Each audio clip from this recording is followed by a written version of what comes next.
ध्वजारोहण के लिए जोरदार स्वागत, हार्दिक अभिनंदन।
श्रीमान परेड मिश्रण को तैयार है।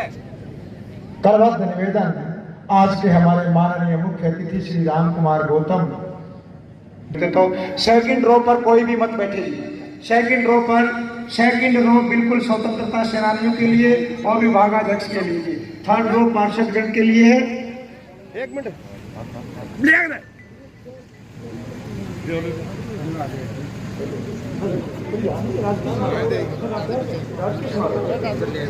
मैं सभी पार्षदगण से अनुरोध करूंगा कि तीसरी लाइन में, तीसरी लाइन प्लीज।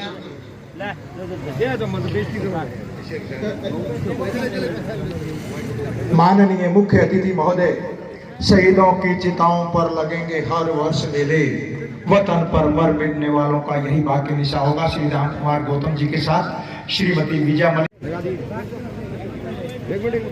माननीय मुख्य अतिथि महोदय, आपका हार्दिक स्वागत। शहीदों की चिताओं पर लगेंगे हर वर्ष मेले, वतन पर मर मिटने वालों का यही बाकी निशा होगा।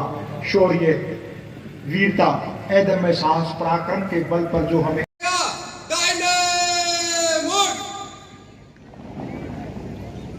देश का संविधान, विश्व का सर्वोच्च लिखित संविधान, 2 वर्ष 11 महीने 18 दिन में त्याग, सरफरोशी की तमन्ना आज हमारे दिल में है। देखना है जो कितना बाजवे का दिल में है। शौर्य, वीरता, अदम्य साहस, पराक्रम के बल पर हमें आज़ादी मिली। सलाम करते हैं जोश, जज्बे और जुनून को। देशभक्तों के त्याग, तप और बलिदान से आज़ादी, राष्ट्र की एकता, अखंडता का प्रतीक गणतंत्र दिवस जश्न मनाने के साथ आत्मविश्वास का भी है।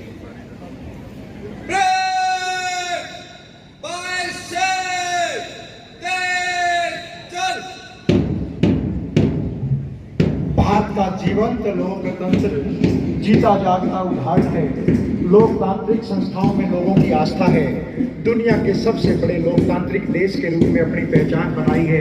अंग्रेज कहकर गए थे हमारे जाने के बाद, देश तुम्हारा बिखर। जितने भी प्रयत्न हुए हम उनको सलाम करते हैं। बाबा साहब भीमराव अम्बेडकर, सुभाष चंद्र बोस, नेकीराम शर्मा, पंडित गुरु राम सिंह जी की शहादत को। माननीय मुख्य अतिथि महोदय, ये हरियाणा पुलिस के परेड कमांडर उपेंद्र और platoon commander Shri Surendra Singh SI के नेतृत्व में इस पुलिस की बदौलत हम रात को सोते हैं। पुलिस हमारा रात का पहरा देती है। माननीय मुख्य अतिथि महोदय, ये है गैलेक्सी स्पोर्ट स्कूल राजली सिमरन के नेतृत्व में एक एनसीसी विंग, जो इस सब डिवीजन की पहली विंग है। और माननीय मुख्य अतिथि महोदय, ये है कौशलम बलम औद्योगिक प्रशिक्षण संस्थान बरवाला का सुशील कुमार। एक अच्छा प्रयास, तकनीकी ज्ञान और शिक्षा को बढ़ावा। माननीय मुख्य अतिथि महोदय, ये है राजकीय स्नातकोत्तर महाविद्यालय बरवाला की श्रीति के नेतृत्व में बेटी बचाओ बेटी पढ़ाओ का संदेश को बढ़ाते हुए बरवाला उपमंडल का गणतंत्र दिवस समारोह में माननीय मुख्य अतिथि महोदय, ये है ब्रिटिश स्कूल ढाणी खान बहादुर के बच्चे जो छोटे छोटे कदमों से आगे चलते हुए देश के नवनिर्माण में अपना योगदान देंगे। माननीय मुख्य अतिथि महोदय, ये है राज्य के वरिष्ठ माध्यमिक विद्यालय अनाज मंडी की तमन्ना मलिक के नेतृत्व में एक बेटी बचाओ बेटी पढ़ाओ का यत्र नारियत्व पूजनते रमनते तंत्र देवता के संदेश को माननीय मुख्य अतिथि महोदय शहर का एकमात्र राजकीय कन्या माध्यमिक वरिष्ठ माध्यमिक विद्यालय की नीता के नेतृत्व में ये दस्ता, ये छोटे छोटे बच्चे और ये हैं मिस्टर जगजीत विधि राजकीय संस्कृति मॉडल विद्यालय श्री मनोज गुप्ता के नेतृत्व में आगे बढ़ते हुए सांस्कृतिक और शैक्षणिक विकास को बढ़ावा देते हुए और माननीय मुख्य अतिथि महोदय, ये है दुर्गा राजकीय मॉडल संस्कृति वरिष्ठ माध्यमिक विद्यालय और माननीय मुख्य अतिथि महोदय, जिस दस्ते को आप देख रहे हैं, इस दस्ते का संचालन कर रही है स्वर्गीय पंडित लक्ष्मी चंद की पड़पोती मुस्कान। जोरदार तालियों के साथ स्वागत करेंगे। आज हरियाणा की धरती में जानती कला से बरवाला में शिक्षण प्राप्त करते हुए नेशनल नर्सिंग कॉलेज का दस्ता और माननीय मुख्य अतिथि महोदय, ये है गैलेक्सी स्कूल की छात्राएं और माननीय मुख्य अतिथि महोदय, ये है ITI का छात्रा विंग का दस्ता और जो कर्णप्रिय आवाज आप सुन रहे हैं, ये है DM हरियाणा स्कूल। कदम से कदम मिलाते चलो, देश को आगे बढ़ाते चलो। आत्मनिर्भर भारत जब बन पाएगा जब हर हाथ में कणा उसे के धन गणा। DM Haryana school, DM Haryana senior secondary school का एक बहुत अच्छा सतत प्रयास। धन्यवाद माननीय मुख्य अतिथि महोदय। हरियाणा से होकर गुजरेगा जिसका हरियाणा को बहुत बड़ा लाभ मिलने वाला है। KMP के साथ साथ हरियाणा ऑर्बिटल रेल कॉरिडोर भी बन रहा है और दिल्ली के सराय काला खां से करनाल तक RRTS रेल लाइन भी स्थापित की जा रही है। इन सभी परियोजनाओं को के पूरा होने से देश की जनता को बहुत बड़ा लाभ होगा।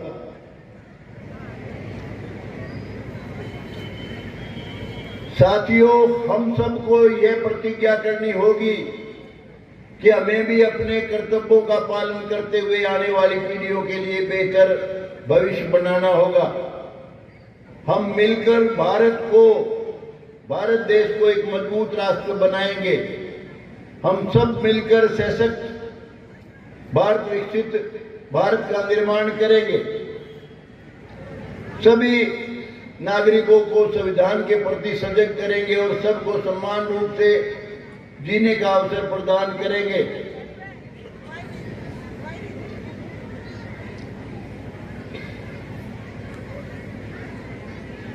अंत में मैं आप सभी को गणतंत्र दिवस की पुनः बधाई एवं शुभकामनाएं देता हूं। आइए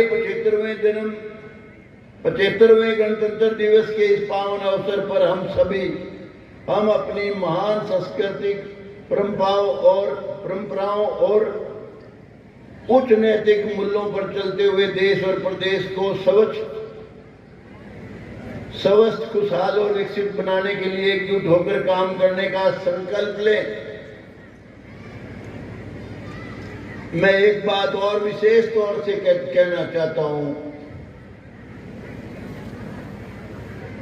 हमारे को इस देश को अगर किसी ने कमजोर किया है, किसी ने गुलाम किया है, तो वो जात पात, ऊंच नीच, भेदभाव और भ्रष्टाचार। मैं खास तौर से युवाओं से आज प्रार्थना करने आया हूं, बेटा जात पात में वो मत फंसना। जाति हमारी सबकी एक है, सबका एक खून है, जात कोई अलग नहीं है। अगर कोई जाति है तो सिर्फ दो जातियां हैं, अच्छा इंसान, ईमानदार, नेक नीति, सबका भला चाहने वाला, वो ऊंची जाति का है। और बेईमान, भ्रष्टाचारी, सबका बुरा चाहने वाला महान ठग, वो छोटी नीच जाति का है। दो जातियां हैं, तीसरी जाति नहीं है। इसलिए मेरे प्यारे बच्चों, आपको विशेष तौर से कहने आया हूं, दोस्त बनाओ, उसकी जात मत देखना, उसके हाव भाव देखना, उसके विचार देखना, वरना देश ये बहुत बुरे संकट में फंस जाएगा। अगर आप लोगों ने जात पात, ऊंच नीच, भेदभाव, छुआछात करा तो ये देश के लिए कलंक होगा। और देश के माथे पे अगर कोई कलंक है तो जात पात, ऊंच नीच, भेदभाव, छुआछात और भ्रष्टाचार। दूसरी बात मुझे बहुत दुख के साथ कहना पड़ता है, मैं 2-3 देशों में गया हूं, मलेशिया, थाईलैंड। 1 रुपया उनके 84, हमारा 1 रुपया उनके 14, किसी के 15, किसी के 20, किसी के 50। आज हमारा देश बहुत कमजोर पड़ रहा है, तो आप कुछ नहीं कर सकते। दूसरी बात, आजादी के लिए जो लड़ाई लड़ी थी उसमें हमारा सारा देश था, सारे देश के सभी धर्मों के लोग थे, हिंदू, मुसलमान, सिख और हिंदू को तो मैं एक ही बाप के 2 बेटे समझता हूं। बड़ा बेटा सिख है, छोटा बेटा हिंदू है। लेकिन हिंदू, मुस्लिम, सिख, ईसाई सारे सभी ने मिलकर लड़ाई लड़ी थी। उस लड़ाई में अशफाकुल्लाह भी थे जो मुसलमान थे, और भी अनेक मुस्लिम योद्धाओं ने लड़ाई लड़ी थी। सिखों का तो और सबका, हिंदुओं का मैंने जिक्र कर दिया, हिंदू सिख को तो अलग मानता भी नहीं मैं। लेकिन मैं एक बात का मुझे हमेशा अफसोस रहता है, बहुत लोग कहते हैं कि जी आप ये बात ना कहा करो, इतराज करते हैं। उस समय महात्मा गांधी जी का इतना बड़ा रुतबा था, राष्ट्रपिता की उपाधि थी, हर आदमी, हर हिंदुस्तानी, हर नेता उनका कहना मानता था। उन्होंने जब ये देश बटा उस समय आमरण अनशन नहीं किया जो उनका धर्म था, फर्ज था, और बाद में उन्होंने हमारे मुस्लिम भाइयों को जाने के लिए रोका, आमरण अनशन कर दिया। पार्टीशन के वक्त अनेक लोगों की जाने गई, लाखों लोग बेमौत मारे गए, लाखों बहनों की इज्जत लुटी, और पाकिस्तान जो बना उसमें तो बड़ा भारी अनर्थ हुआ। धर्म परिवर्तन करा दिया, लड़की उठा उठा के ले, ये जला दो जैसा देश हो गया। मैं उसके लिए पंडित जवाहरलाल नेहरू को भी कसूरवार मानता, उनको भी प्राइम मिनिस्टर बनने से मना करना चाहिए था कि हमारे को तो पूरा देश यूं का यूं चाहिए। जब हमने सब धर्मों ने इकट्ठे होकर लड़ाई लड़ी है तो फिर देश का बंटवारा किस बात का। तो इसके लिए मुझे विशेष तौर से महात्मा गांधी, क्योंकि उनका रुतबा बड़ा था, उनका कद बड़ा था, वो अगर उस वक्त आमरण अनशन पे बैठ जाते तो लाखों बेकसूर लोग ना मारे जाते। तो ये मैंने विशेष तौर से कहना चाहता था। अंत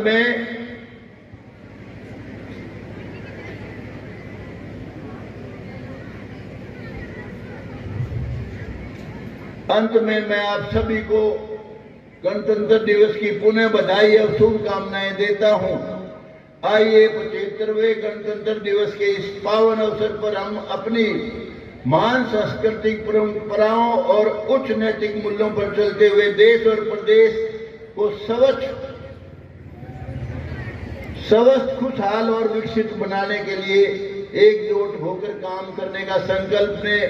एक बात और मैं जो बहुत सोच के कहने के लिए आया था, शायद भूल गया था, दोबारा कहना चाहता हूं। एक आदमी जिसका नाम कभी नहीं लिया जाता, कोई जानता ही नहीं, कुछ इलाके में जानते हैं सिर्फ, उसका नाम है पंडित नेकी राम।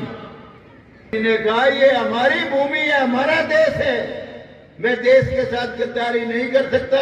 जबकि वो ऐसा वक्त था, अनेक गद्दारों ने अंग्रेजों से मुरब्बे लिए, रियासतें बहुत बड़े बड़े लाभ उठाए और देश के साथ गद्दारी की। और राजे महाराजों ने विशेष तौर से पटियाला का जो राजा था और अनेक और भी राजे थे, उन्होंने देश के साथ बहुत गद्दारी की। मैं ये कहना चाहता हूं आज की सरकार को, विशेष तौर से नरेंद्र मोदी जी को, जिनके परिवारों ने, जिनके पुरखों ने, बुजुर्गों ने देश की आजादी की लड़ाई लड़ी, कुर्बानियां दी, शहादतें दी, मोदी जी उनकी तरफ विशेष गौर करो। और जिनके पुरखों ने, बुजुर्गों ने देश के साथ गद्दारी की, उनको डिस्कार्ड करो, डिस्करेज करो, अपमानित करो। ये मेरा आज का संदेश है। जय हिंद। अरे बोलो बेटा, क्या सूखे? आवाज नहीं है। जय हिंद।